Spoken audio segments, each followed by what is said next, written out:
평안을 원하고 재앙을 원하지 않는 것은 누구나가 바라는 것일 겁니다. 그런데 오늘 1절에 보니까 재앙이로다 라고 말을 합니다. 재앙이 그럼 뭘까? 오늘 1절에 보면 나는 여름 과일을 딴 후에 포도를 거둔 후 같아서, 그 모든 과일을 거두고 난 후 같다는 것은 뭡니까? 거둘 것이 없다는 이야기죠. 그 거둘 것이 없다는 거예요. 그래서 그것과 같아서 먹을 포도송이가 없고 내 마음에 사모하는 처음 익은 무화과도 없다라고 말합니다.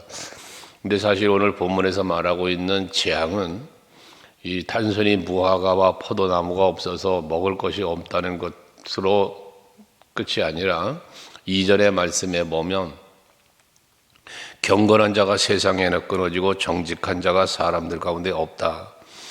결국 경건하고 정직한 자들이 없는 세상, 이것이 결국 큰 재앙의 원인이 되었다는 것을 말씀하고 있는 것입니다.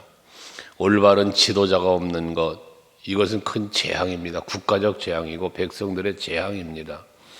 늘 말하지만 지도자를 어떤 지도자를 만나느냐에 따라서 그 나라가 또 그 민족이 평안할 수도 있고 어려움을 당할 수도 있는 것이죠. 이것처럼 이들에게 임한 재앙은 올바른 지도자가 없어서 그 지도자들로 인하여 온 나라가 어려움을 겪게 되었다는 이야기를 하고 있는 것입니다. 특별히 3절에 보면 그들은 두 손으로 악을 부지런히 행한다고 말하고 있습니다. 이들이 악을 행하는 그 악은 부지런히 행한다는 것은 멈추어지지 않는다는 거예요. 계속 이루어진다는 거예요. 회개하지 않는다는 거죠. 돌이키지 않는다는 거죠. 그렇게 계속 악을 행하니까 하나님의 심판이 저들에게 임하는데, 그들이 행하는 악들이 무엇입니까? 앞에 2절에서 보면 무리가 다 피를 흘리려고 매복하며 각기 그물로 형제를 잡으려고 하고, 서로를 돕고 서로를 격려하고 하는 것이 아니라 서로를 해치는 거죠. 왜 서로를 이렇게 해칩니까? 자기 이익 때문에, 자기 욕심 때문에 그런 일이 벌어지는 거예요. 그래서 3절에 지도자와 재판관은 뇌물을 구하고 권세자는 자기 마음의 욕심을 말하며 그들이 서로 결합하니라고 합니다. 서로를 죽이려고 해하려고 그렇게 애를 쓰며 자기 욕심만을 채우려고 하다 보니 뇌물로 빠지고 욕심에 빠지고, 이러한 욕심을 가지고 있는 사람들이, 권세자들이 서로 결합을 했답니다. 그러니까 악을 도모하는 일이 하나가 되었다는 거예요. 여러분, 우리는 모든 일을 함께 해야 돼요. 하지만 악을 도모하고 악을 행하는 일에는 여러분 함께 하면 안 되죠. 아합 왕이, 하나님은 아합 왕을 죽이시려고 했잖아요. 그것이 엘리야를 통하여 선포된 하나님의 예언입니다. 하지만 유다의 왕 여호사밧 왕은 그런 아합 왕을 하나님이 죽이려고 했고 멸하려고 했던 그런 아합 왕과 어떻게 합니까? 힘을 합치겠다고 결혼을 시키잖아요. 아들과 딸을 결혼을 시켜 사돈이 돼요. 그리고 전쟁하러 나아가는데 함께 가자 그러니까 우리는 같은 혈육이다. 그러면 함께 나가잖아요, 전쟁하러. 그러나 전쟁하러 나아갔다 어떻게 됩니까? 죽을 뻔하잖아요. 하나님이 아합을 죽이려고 했는데 여호사밧이 죽을 뻔했어요. 혼비백산하여 도망치고 간신히 살아 나와서 선지자에게 꾸지람을 듣죠. 하나님의 뜻에 합당치 못하게 했다고. 여러분, 그것처럼 여러분은 지금 누구와 가까이 지내고 있습니까? 누구와 함께하고 있습니까? 그 함께하는 사람이, 함께하는 일이 혹여라도 악을 도모하는 일이라면, 하나님이 기뻐하지 못하는 일이라면 함께하지 않도록 힘써야 합니다. 그 대상이 뒤에 이제 5절 이하에 나오지만 그 대상이 누구였던가 간에 그런 거예요. 그래서 이렇게 지도자들이 타락하고 악을 부지런히 행하고 결탁을 하니까 4절에 파멸, 심판의 날이 다가왔다는 거 아닙니까? 파수꾼의 날, 또 그들 가운데 형벌의 날이 임하였으니 그들이 요란하리다. 결국 그렇게 결탁을 해서 악을 계속적으로 행하는 저들, 돌이키지 않고 그렇게 서로를 해하는 이러한 지도자들과 백성들은 결국은 형벌의 날이 온다는 거예요. 심판의 날이 온다는 겁니다. 악의 결과를 말하는 겁니다. 그러니까 5절에 앞에서 3절에 말한 것처럼 서로 결탁하고 서로 의지하지 말아야 할 것에 대해서 5절에 그러잖아요. 너희는 이웃을 믿지 말고 친구를 의지하지 말고. 심지어 내 품에 놓은 여인, 아내잖아요. 내 품에 놓은 여인은 왜 아내죠? 자기 아내. 아내에게도 내 입을 지켜라는 거예요. 이렇게 가까이 하는 거 뭐 아들이 아버지를, 또 딸이 어머니를, 며느리가 시어머니를, 사람의 원수가 곧 자기 집안 사람이라. 이만큼 악을 도모하는 사람들은 그것이 남편이었던, 아내였던, 자식이었던, 어머니였던 그 누구도 의지하지 말라는 거예요. 그거를 생각하지 말라는 거예요. 그것은 다 무엇이 됩니까? 사람 의지하고 사람과 결탁해서 하나님 보시기에 결과가 악이라면 그 결과는 파멸이고 그 결과는 심판이라는 겁니다. 그러니까 우리가 혈육 때문에 또는 관계 때문에 그 무엇인가 사람에 매여서 하나님이 기뻐하지 않는 삶을 산단 말이에요. 하나님이 기뻐하지 않는 일을 한단 말이에요. 이유는 대부분 무엇 때문이라고요? 앞에 말한 대로 관계 때문이에요. 혈육이랑 혈통 때문에 부모, 자식, 부부, 뭐 이런 친구 이런 것들 때문에 말입니다. 간혹 목회하면서 많이 볼 수 있는 광경들이에요. 무엇 때문에 하는데 대부분 사람의 관계 때문이에요. 그 관계 때문에 이끌려서 하나님 앞에 예배하지 못하고 그 관계에 이끌려서 하나님 앞에 기도하지 못하고 그 관계 때문에 헌신하지 못하고 봉사하지 못하는 이런 경우를 많이 보아요. 어째 물어보면 대부분이 관계 그것 때문이에요. 여러분 이런 것들에 매여 살지 말고 오직 주께 매여 사는 여러분 되시기를 바랍니다. 그것이 여러분이 사는 길이에요. 근데 그러지 못하니까 망한단 말이에요. 힘든 일이 자꾸 생긴단 말이에요. 7절 같이 읽어요. 7절 같이 시작. 오직 나는 여호와를 우러러보며 나를 구원하시는 하나님을 바라보나니 나의 하나님이 나에게 귀를 기울이시로다. 할렐루야. 여기 오직이라는 말씀을 해요. 이 오직이라는 말은 디모데전서 6장 11절에도 보면 오직 너 하나님의 사람아라는 오직이라는 단어를 썼는데요. 여호사밧도 오직 여호와만 바라봅니다라는 말을 썼는데요. 이 말은 뭐냐면 그러나라고 하는 의미를 갖고 있어요. 그러나 오직이라는 말은 유일하신 하나님을 말씀하는 것 같은데 그러나 본래의 의미는 그러나의 뜻이에요. 영어 성경에 본 but이라고 하는 단어를 써요. 이게 뭐냐면 세상을 의지하고 또 악을 결탁해서 하나님 보시기에 악을 향하는 사람들이 있단 말이지. 이들은 파멸이란 말이에요. 심판이란 말이에요. 그러나 나는 그 말이에요. 그러니까 여러분들은 세상 사람들이 다 뭐라 해도 다른 사람들은 다 악을 도모해도 그러나 나는 그러지 않겠다라고 하는 이러한 여러분들의 마음 그리고 여러분들의 아름다운 신앙생활이 이루어져야 된다는 걸 말하는 거예요. 그러니까 이 미가 선지자는 그거잖아요. 세상의 사람들이 다 결탁해서 악을 행하고 악을 도모하고 사는데 혈연에 매여서 관계에 매여서 그렇게 사는데 그러나 나는 오직 여호와를 물어본다는 거예요. 여호와만 의지하겠다는 거죠. 그래서 하나님을 믿고 하나님을 소망정에 바라보며 살겠다는 이야기입니다. 그러면 하나님께서 내 그 하나님을 바라보며 하나님을 간구할 때 하나님이 나에게 귀를 기울이신다라고 말을 해요. 하나님이 귀를 기울이신다는 것은 들으신다는 거죠. 하나님이 들으신다는 건 뭘 말해요? 응답해 주신다는 걸 말하는 거죠. 여러분들이 새벽마다 나오셔서 기도하고 할 때 하나님이 귀를 기울여 제가 새벽마다 축복하며 기도하는 거죠. 귀 기울여 들어주셔서 그 마음의 소원을 헤아려 주시고 그 형편사정도 헤아려 주셔서 거기에 꼭 필요한 은혜를 응답으로 허락해 달라는 매일 새벽마다 기도하는 거 아닙니까? 여러분들이 오직 여호와를 바라보며 믿고 의지할 때 그와 같은 은혜가 있다는 것입니다. 뿐만 아니라 8절에 보면 나의 대적이여 나로 말미암아 기뻐하지 말지어다. 나는 엎드러질지라도 일어날 것이고 어두운 데 앉을지라도 여호와께서 나의 빛이 되실 것입니다. 이 8절의 미가의 고백이 여러분들의 고백이 될 수 있고 여러분들의 삶에 하나님의 은혜이기를 원합니다.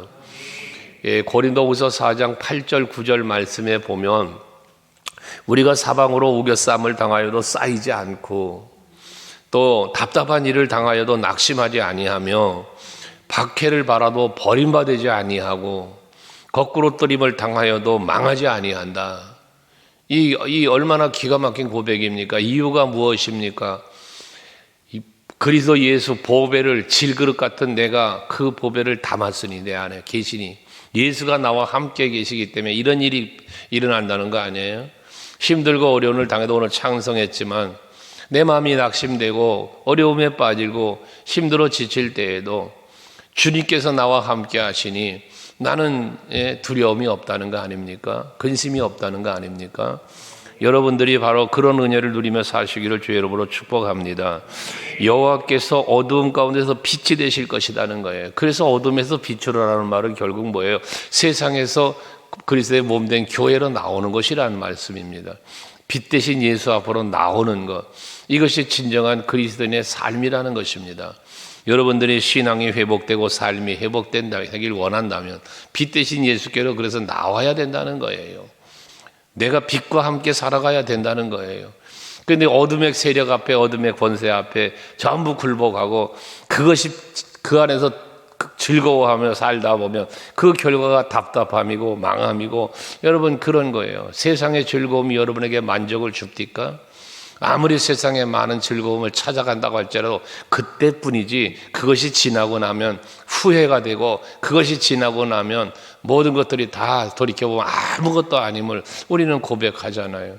그런데 그 현실적인 그 순간의 상황 때문에 우리는 그 세상 즐거움을 찾아가고 만다는 거예요. 어둠으로 빠져가는 이유들인 거예요. 사단 권세가 여러분들을, 악의 권세가 여러분을 마귀처럼 하고 와서 무서운 형상을 하고 와서 여러분을 미혹합니까? 절대 그렇지 않습니다. 광명의 천사처럼 다가온다고 그랬습니다. 근데 여러분을 유혹하는 것은 결코 알지 못하는 어떤 사람이 와서 여러분을 미혹하지 않아요.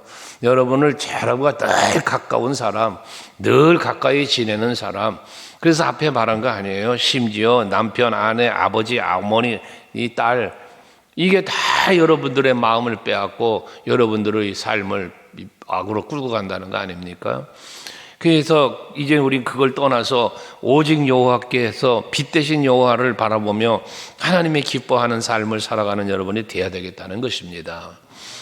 그러면서 9절에 내가 여호와께 범죄했으니 그의 진노를 당하거니와 마침내 주께서 나를 논쟁하고 주께서 나를 인도하여 광명에 이르게 하신다.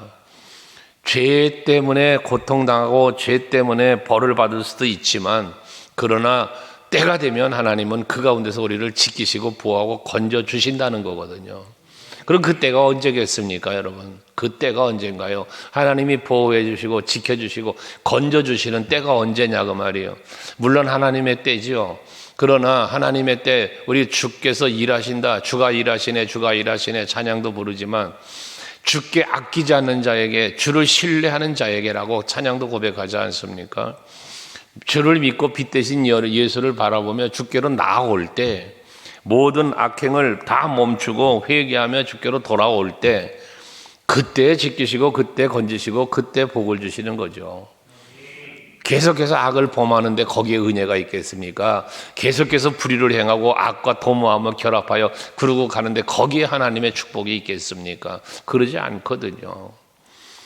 오죽하면 예수께서 나를 누구든지 따라오려면 자기 부인하고 자기 십자가 지고 라는 말씀을 했겠어요.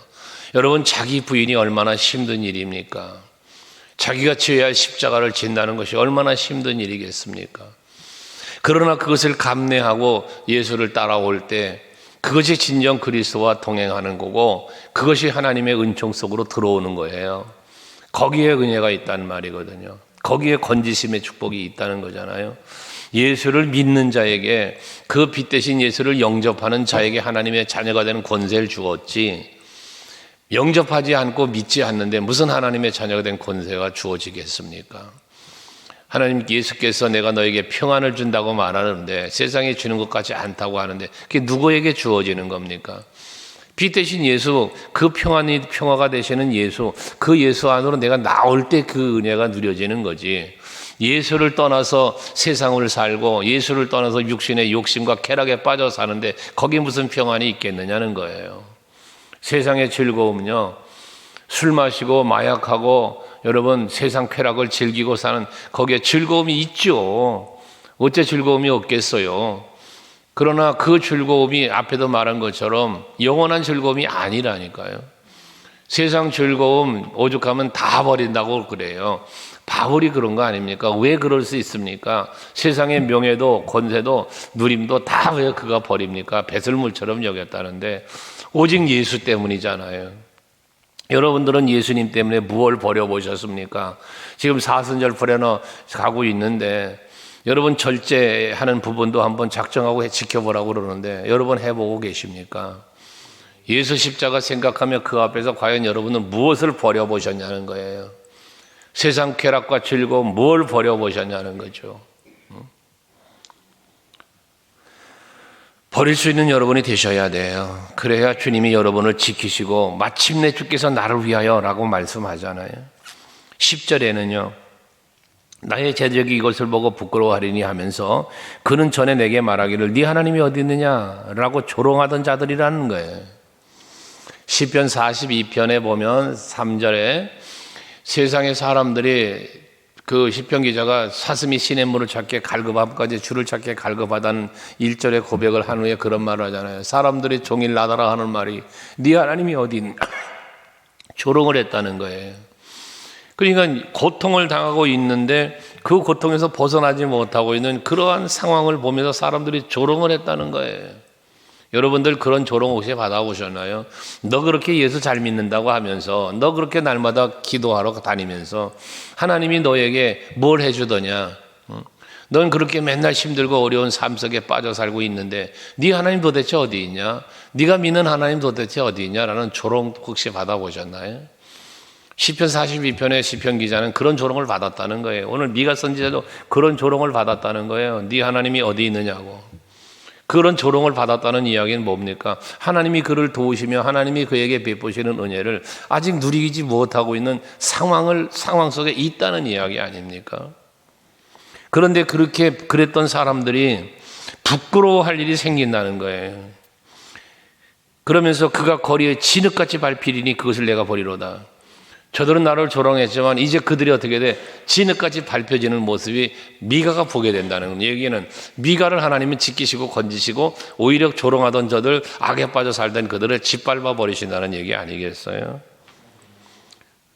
이것이 바로 하나님께서 이루시는 하나님만 바라고 믿고 의지했던 자들에게 들려주시는 또 보여주시는 은총의 축복이라는 거지. 그 원수의 목전에서 내게 상을 베푸시고라는 거예요. 여러분 부자와 나사로의 예수님의 비유를 아시잖아요. 세상에 살 때 부자는 얼마나 호의호식하며 살았어요. 날마다 잔치를 했답니다. 날마다 즐겁게 살았다는 거예요. 여유롭게 살았다는 거죠. 거지는요 먹을 게 없어서요 그 부잣집에서 나온 부스러기 먹고 사는 거죠. 얼마나 더럽고 그랬으면 개들이 와서 그 헌대를 핫할 때요. 개들같이 살았다는 거죠. 개 같은 인생 살았다는 거예요. 그런데 하나님 앞에 가보니 부자는 아브람 품에 안겨 있고, 거지는 아브람 품에 안겨 있고, 부자는 저 지옥불에 던져져서 물 한 방울도 물의 입술에 적실 수 없는 그런 상황에 처해 있는 모습을 보지 않았습니까? 이게 원수의 목전에서 상을 차려주시는 그런 모습들이 되는 거죠. 여러분들의 주님 앞에 서는 날은 하나님의 귀하신 은혜가 행한 대로 갚으시는 이런 역사가 일어나는데 13절에 그러죠. 그 땅은 주민의 행위의 열매로 말미암아 황폐하리로다. 이스라엘 백성들을 회복을 시켜서 하나님께서 견고한 성을 세우고 모든 것이 회복되게 해주시는데 그러나 저들을 조롱했고 저들을 짓밟았던 저들에게는 오히려 황폐하게 되는데 무엇 때문에? 그들의 행위의 열매로 라는 말씀을 해요. 행한 대로 갚으시는 이런 말씀 아니겠습니까?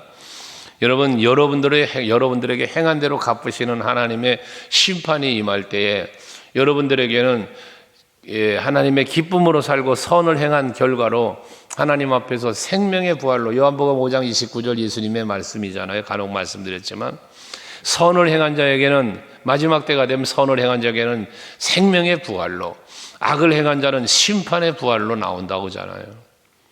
생명의 부활은 사는 길이요 영광이요 면류관이잖아요. 이 생명의 관이라고 요한계시록 2장은 말하는 거예요. 우리 서강교회 온 성도들은 다 마지막 때 이런 생명의 관을 쓰고 주 앞에 설 수 있는 그런 아름다운 행위의 삶이 이루어지는 여러분 되시기를 바랍니다.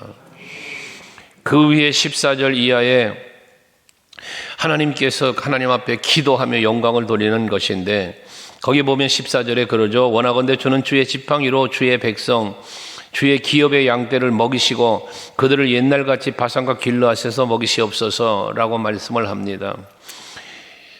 하나님의 은혜로 살고 있는 모습을 말하는 거거든요. 그러니까 여기서는 지역 갈멜 삼림 또는 그 바산, 길르앗 말하는데, 이 풍요로운 누림이 있는 처소를 말하는 거예요.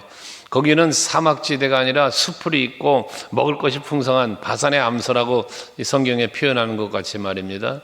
이 하나님의 은혜 안에서 살게 됨을 말씀하고 있는 것이에요. 하나님의 백성을 지키고 먹이시는 하나님의 은혜를 말하는 거거든요. 그런 은혜를 누리기 위해서 15절에 보면 16절에도 보면 이르되라고 말해서 하나님의 말씀인데, 애굽 땅에서 이끌으셨던 것처럼 이제 또 하나님께서 너에게 이적을 보이리라고 하나님 말씀하셨잖아요. 여러분들에게도 말씀하셨잖아요.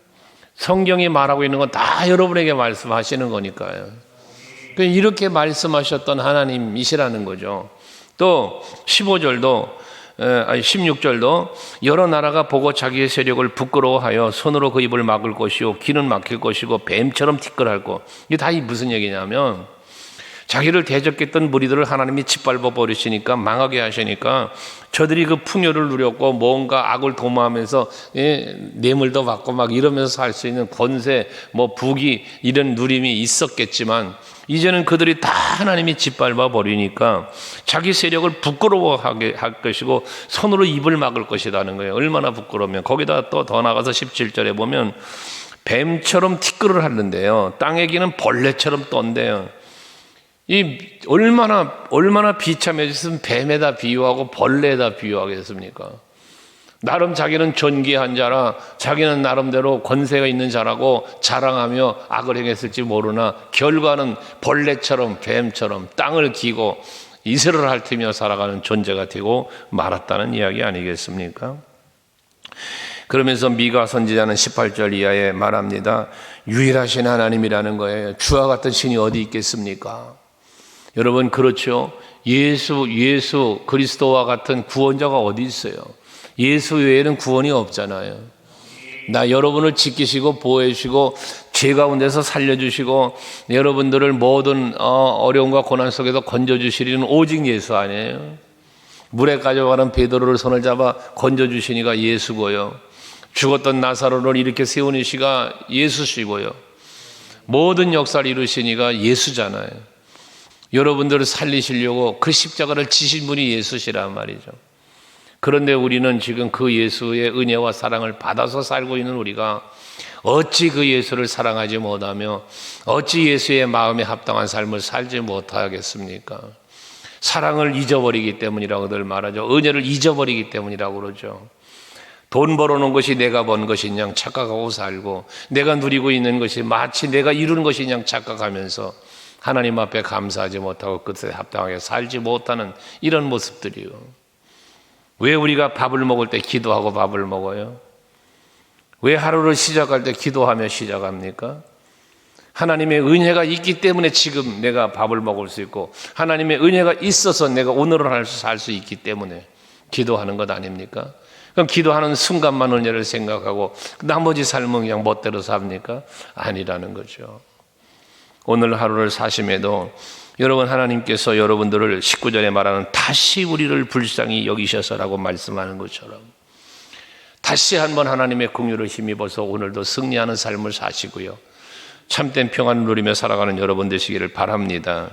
20절에 주께서 옛적에 우리 조상들에게 맹세하신 대로 야곱에게 성스를 베푸시며 아브라함에게 인내를 더하시리라 라고 해서 하나님의 약속하신 모든 언약을 반드시 이루시는 하나님, 여러분들에게 약속하신 모든 것도 이루실 것이니 오늘도 그 은혜 안에서 감사하면서 하나님께 영광 돌리면서 살아가는 하루가 되시기를 주의 이름으로 축원합니다. 기도하겠습니다.